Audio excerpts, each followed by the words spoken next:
Hey lovelies, and welcome to today's video.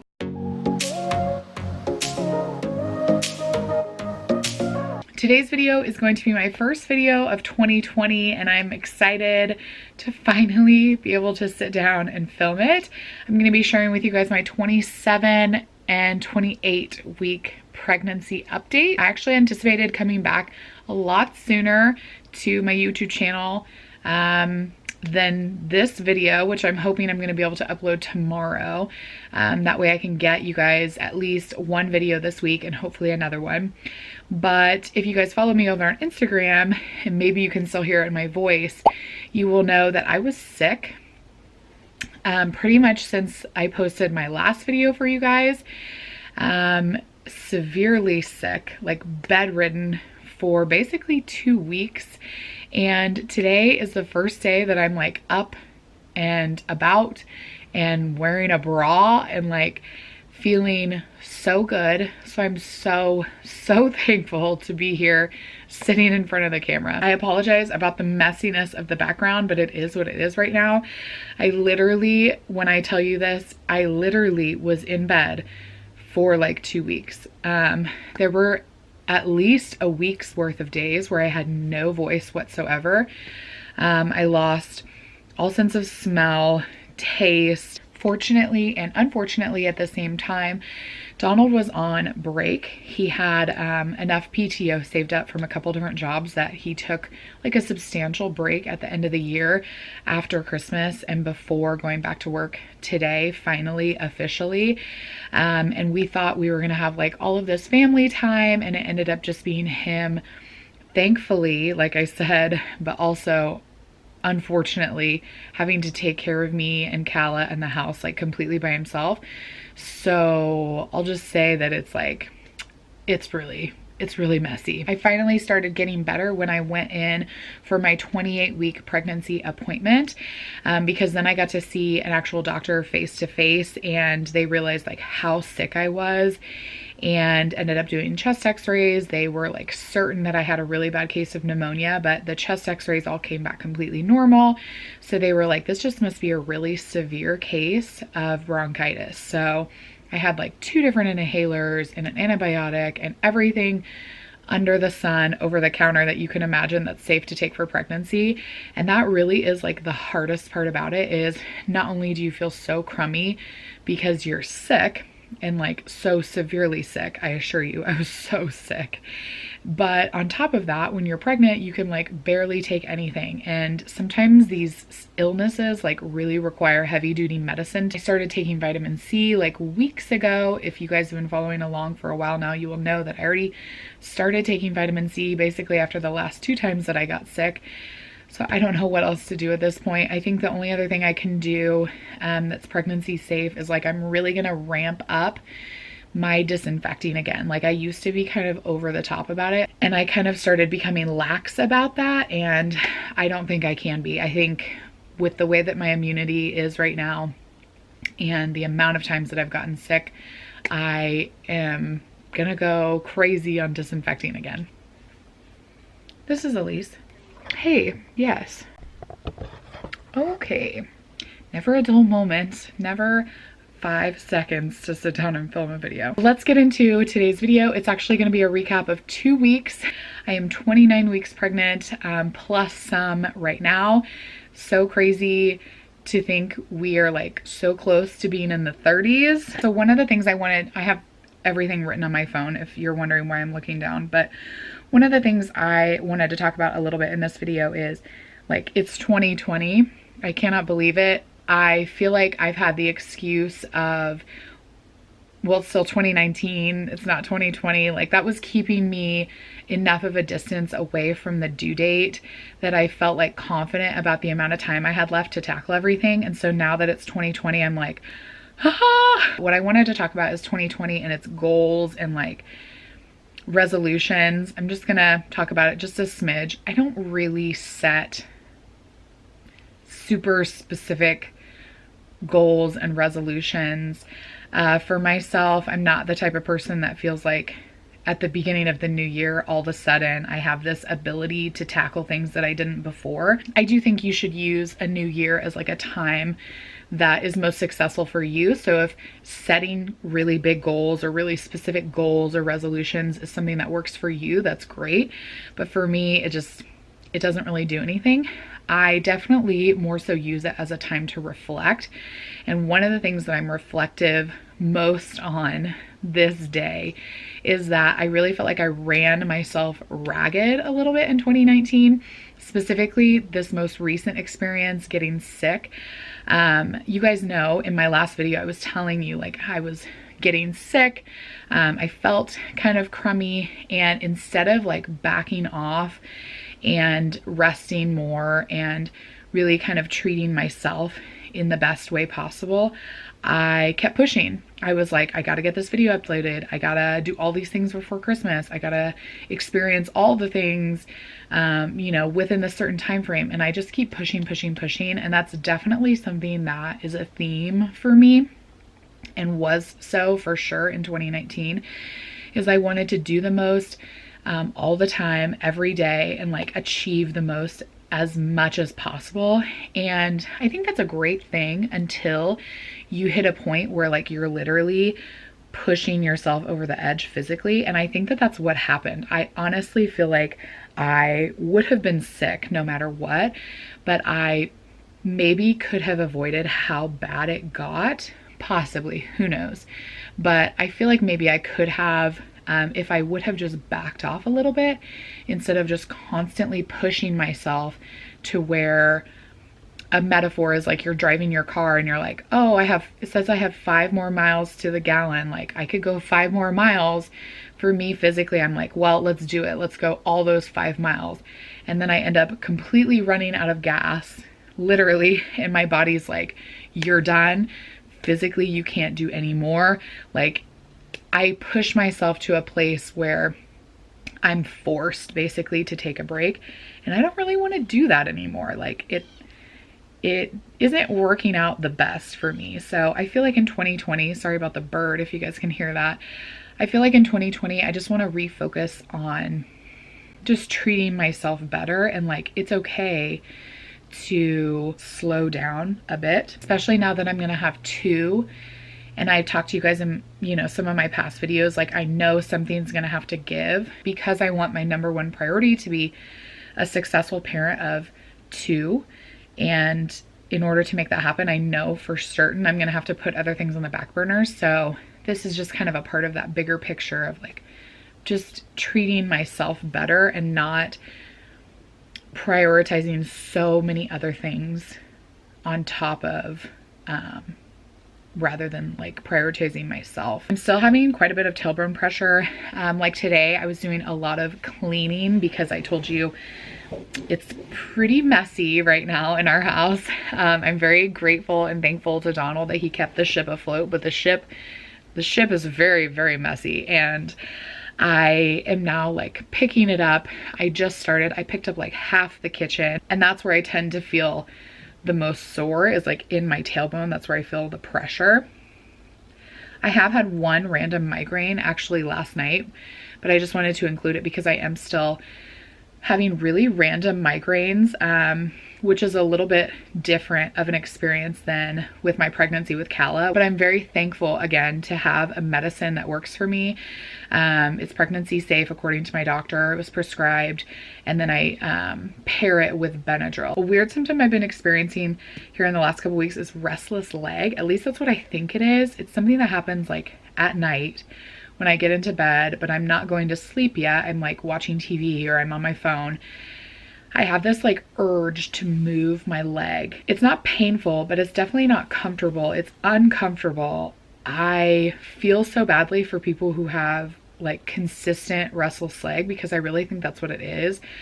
It's just the weirdest feeling, and I don't like it. I don't like it at all. I have been ramping up again in my nightmares. I had nightmares basically throughout my entire pregnancy with Calla, so at least it hasn't been like that, but I started having nightmares in my first trimester with this pregnancy, and they went away, which I was so thankful for, and now they're back, and it's like every single night and they're horrible. Like, I wake up, my heart is racing. I think that it's real. I'm hoping it's because I've been sick and my body's kind of out of whack, and I've been taking like way more medicine, you know, than somebody normally is. I'm hoping it's just all of that, and that by the time I'm completely done taking all this medicine, that they'll go away again. It's horrible. On top of that, I'm up to use the bathroom at least twice a night. And that sucks because it's really been interfering with my sleep. Just wish so badly to get good sleep so that your body can heal and like you can feel good and conquer as much as you can the next day. I've been really also ramping up in my cravings of dessert. I like cannot get enough dessert. Fruits, chocolates, Skittles, just like random sugary stuff. Orange juice. I loved drinking orange juice when I was sick. I couldn't taste it for the longest time, and then I could, and it just tasted so good. I'm even getting that like 50% less sugar, 50% less whatever, and it's still very sugary, but it tastes so good. After dinner every night, I'm like, what could I have for dessert? Something else I've noticed is my skin has seemed to calm down. This is kind of gross, but I was noticing like acne towards the beginning of my pregnancy, and I ended up switching back. At the time I was using, I don't even know what I was using. I think I was using some sort of random like gimmicky, it was like a rose gold type of face cleanser that I got from Target because I thought it was cute. And I ended up switching back to Simple, which is my go-to for my face wash and also my like face wipe removers, my makeup removers. And ever since I did that, it all seems to have cleared up. I feel like my face has been clearing up. I don't know if it's pregnancy, like the further along I'm getting into pregnancy, that's helping my skin, or if it really is just switching back to my ride or die. The reason I think maybe it has to do with pregnancy though is the same thing happened in my pregnancy with Kala. I felt like my skin and my hair and the way that I felt and I looked just got better and better the further into pregnancy that I got with Kala. So that would be amazing if the same thing is happening. One question that my doctor asks pretty much every time I go into my pregnancy appointments, my follow-up appointments, is she asks about my injections. And I realized the other day, I don't think I've, like, some of you who are new probably don't even know that I do daily injections of a blood thinner. And I just wanted to give an update even for those who did remember or who did know that I ended up having to do daily injections. I'm still doing those. So I do an oral blood thinner in the mornings, and then at the evenings, I've gotten into a routine of right after I lay Kala down for bed, I go in and immediately do my injection. That way I don't forget about it. My doctor always asks, and I'm like, legitimately, it's been the least of my concerns, which is crazy always because, you know, when I took it on, I was so anxious about it that like I wanted Donald to do it. I remember Donald did my first few injections, and then I kind of got the hang of it. And then over the months, I've kind of learned like how to even minimize pain and all of that. So I just wanted to give you guys kind of an update, or if you're a little bit earlier on in your pregnancy and you're having to do something similar, just to give you kind of like a little bit of light, you know, at the end of the tunnel to look at, that it really has not been that bad. Of course, I would choose not to do it if I didn't have to. But the fact that it's like literally become the least of my concerns is just kind of, it's funny to me. I've really felt it today being the first day that I'm like up and out of bed. I feel very energized, and I'm sure some of that is because I've just been like in bed for so long now that, you know, I'm ready to like hit the ground running today. But I also think it's like my nesting is coming out full force, which is like, I need it, y'all, because I've got a lot to do. I have not started on the nursery at all. I think with this being our second baby, the experience is a little bit different. I remember with Kala, we had her nursery not completely ready, but like we had worked on it pretty good for a long time during my pregnancy. Granted, that was at a rental. So we were in a rental at the time. So we weren't able to do like a ton of stuff to even make the nursery ready in our previous home. But this time around, I want to paint. I want to do like a full-on feature wall. I want to hang a bunch of stuff. We, like I've mentioned before, I've been transitioning Kala from the crib so that we can eventually move the crib into the nursery. So there's a lot to do. But I think the second time around, I just know that like it doesn't have to get done immediately, because with Kala, we actually had her sleep in our room for the first 6 months. So the necessity of a nursery, for us at least, didn't end up being needed until at least like she was 6 months old. So for us, that would be, you know, September of 2020, which we've got a lot of time till then. So that's good. But at the same time, I want to like have a space where I could go in and just like start to feel like I'm nesting. I definitely feel like that's something I want to do, because I'm all about preparing and kind of doing things to help process the idea of bringing home this new person. And I think that would be helpful to Kala and Donald, and even to Darla, like making this space and, you know, letting everybody see that that is what we're now transitioning our family to have. Like I mentioned, I did go in for my 28-week pregnancy appointment. They ended up doing a growth scan, and the baby was measuring a little bit over 3 pounds. Again, you guys know I don't totally believe in ultrasound weight estimates because they've been so off for us in the past.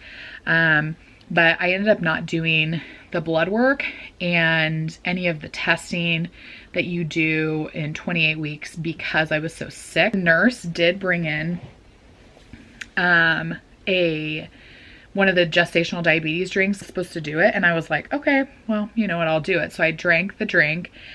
And then when my doctor saw me, she was like, I think we actually should wait. And then on top of that, my appointment was so late that the lab closed before they could even do the blood draw. So you guys, I drank the drink and didn't do the freaking test. So now I'm going in for a follow-up appointment on my bronchitis this week. They will do another ultrasound. It won't be like an in-depth one, but they'll do another ultrasound, and then I'll actually do the gestational diabetes test. And I will also be doing a follow-up on my like complete blood count and all of the stuff that is technically 3rd trimester blood work. So I'm thankful for that, because one of the other symptoms I've been experiencing is breathlessness. And I do feel like the baby's sitting pretty high. I'll show you guys my stomach here in a second. So I feel like that's part of it. And also I've been sick, you know, so that's making it harder for you to breathe. And then just in general, like a more difficult time breathing is a typical, supposedly, pregnancy symptom, but it also can be a symptom of anemia. So I just want to get that rechecked and see if the amount of iron that I've been taking is actually helping, or if I need to up that. So all of that will be rechecked at my follow-up appointment this week as well. Maybe I will be well enough to do like a vlog style video that day, because we actually have quite a bit going on. I have quite a bit going on this week anyways.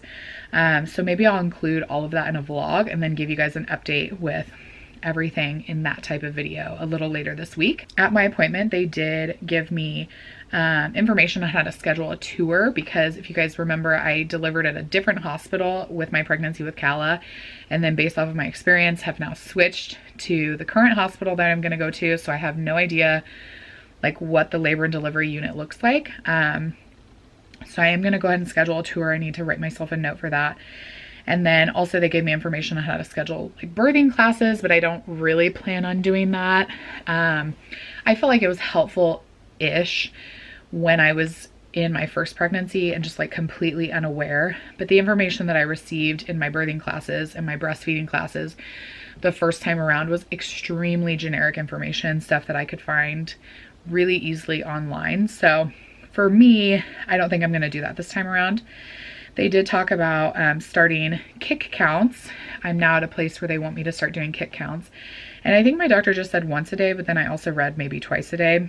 So I typically do it in the morning, and then also at night. Super easy.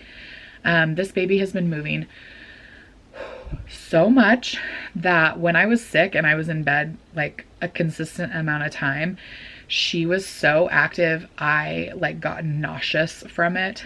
It was a lot. It doesn't necessarily feel like she's flipping, but it feels like she's spinning, like, or rolling back and forth, and then so much kicking. It's kind of overwhelming to think like, oh, I have 10 plus more weeks of this and she's gonna keep getting bigger and the kicks are gonna keep getting more intense. And then the fact that this was my like 3rd trimester appointment, they gave me a bunch of information and it just kind of brought to the forefront again, like I was saying earlier, how much kind of we have to do. So some things I was thinking about were like packing the hospital bag. I'm gonna have to do that eventually. I probably should do it, you know, once I'm a couple more weeks in, just because you never know and you want to have like a bag ready to go. So I'll definitely be sharing that with you guys as a separate video. I'm just getting so out of breath just even talking. As like a 2nd time mom, what I would bring in my hospital bag. So I'll do a video for that on you guys. I'll do a video for you guys on that as well. Some of the other things I was thinking about is my birth plan. I had a very detailed birth plan my first time around, and I'm just gonna go back in and print that out. Hopefully I can find it. It was very detailed. It was like 2 pages, you guys. I was that person that brought a 2-page birth plan into my first pregnancy. If that doesn't tell you like how intense about it I was, nothing will. I do think having a birth plan is a really good idea to just do for yourself, not because it's going to be like an extremely detailed report of how things will go exactly, because that's completely false. Like, I don't think anybody has ever had their birth plan go exactly as planned, but I do think it's a good idea to do, because then you can make yourself knowledgeable about what your options are. If you're the type of person that you just 100% want to give it up to your doctor, like, good for you. That can totally be your priority, and your doctor's there to help you. But for me, I just wanted to know, like, if they said you want to delay cord clamping, I wanted to, in that moment, like, know my answer. And in my first pregnancy, I wanted to basically tell them even before they asked, type of thing. So I just want to go back through the birth plan and be like, okay, what things are most important to me? And then that way I can also reevaluate everything with my provider before hopefully going into labor, and just make sure that we're on the same page. Thankfully, the hospitals in our area seem to be pretty forward thinking, and a lot of the things that I was requesting on my birth plan initially with Cala were things that they were automatically doing anyways. So that was amazing. If you guys are interested in me sharing my birth plan or like things that are most important to me, let me know. Leave me a comment down below and I can include that in one of the future pregnancy update videos once we get a little bit closer. Another thing I was thinking about is we have to install the 2nd car seat, and that, I think, is when it's gonna get real. I know my first time around I installed it and it was pretty early. I think this time I'm gonna wait. I think maybe we'll even just like, I don't know. We'll just have it ready to go. I don't even think I would have Donald install it, because he can just so easily install it when we're at the hospital. I do thankfully still have the infant car seat from when Cala was born. It's still under warranty, like it isn't expired. So we're gonna be able to use that for a good period of time. So that's been really nice, an expense that we haven't had to incur ourselves or ask of somebody else.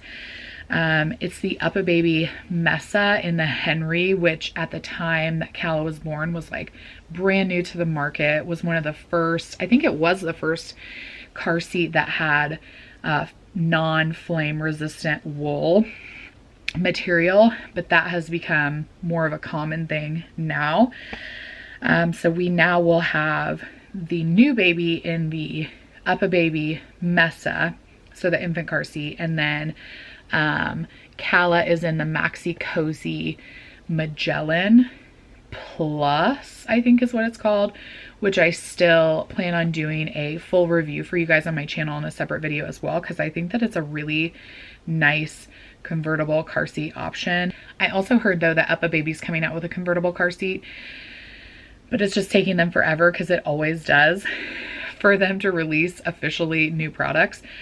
So the release date has been getting pushed back and pushed back. I think now it's like spring of 2020.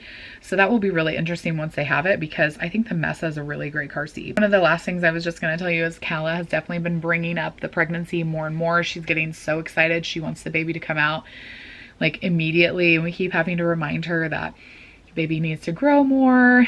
They are going to be in till at least after Valentine's Day. So we kind of have to keep like pushing it off, but she's like, why? Like, why can't she just come out right now? So it's been really cute. She's been wanting to sing to the baby and talk to the baby. And I just am still very anxious, but very excited about her getting to have that relationship, of having a sibling. I'm so thankful that we are going to be able to give her the opportunity to not be an only child, because I know that that's such a treasured relationship. The last thing I was going to say is I just really feel like I'm starting to look pregnant. So I will share with you guys a bump shot here. I feel like she is sitting pretty high. The majority of the day, the top part of my bump is very solid and kind of hard. What's weird is I don't really know what contractions naturally feel like, because I was induced with Calla's pregnancy. So sometimes they say when your belly's really hard, that might be a contraction, or like a Braxton Hicks contraction, but I have no idea what those feel like. And typically when my belly's really hard, I don't really feel anything. So I have not purchased any new maternity type products. I was sent a new nursing hoodie from Pink Blush, and I'm going to feature it over on my Instagram. So if you guys want to, definitely go follow me over there so you guys can see what that looks like. It's super comfy.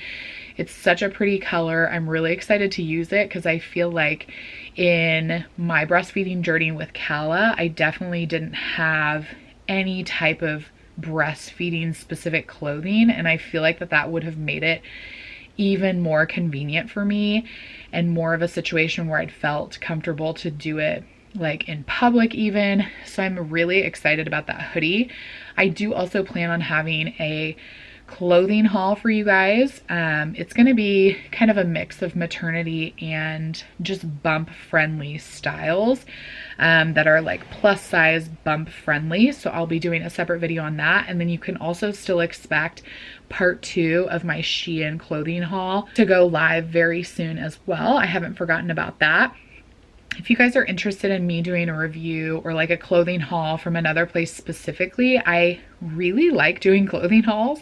So let me know if there's a place in particular that you guys want me to try out, or that you've seen and you've just never ordered from there, or whatever it is. Leave me a comment down below. I'd love to get more into that style of video. That is going to be it for today's video. I really appreciate you guys clicking on today's video and watching. And if you guys watch the ads, thank you so much. I really appreciate you doing that. You're supporting a small family directly when you do things like watch ads. It's so convenient and so simple to do, but it makes such a huge impact for the person that you're watching their videos on. So thank you so much for doing that. Stick around. I'd love to have you as a regular subscriber, so be sure to hit the subscribe button down below if you guys haven't. Before you leave today's video, give this one a thumbs up if you are thankful and excited that I'm well and back here on YouTube. 2020 is going to be a great year for everybody. I feel it, and I will see you guys in the next video. Bye guys.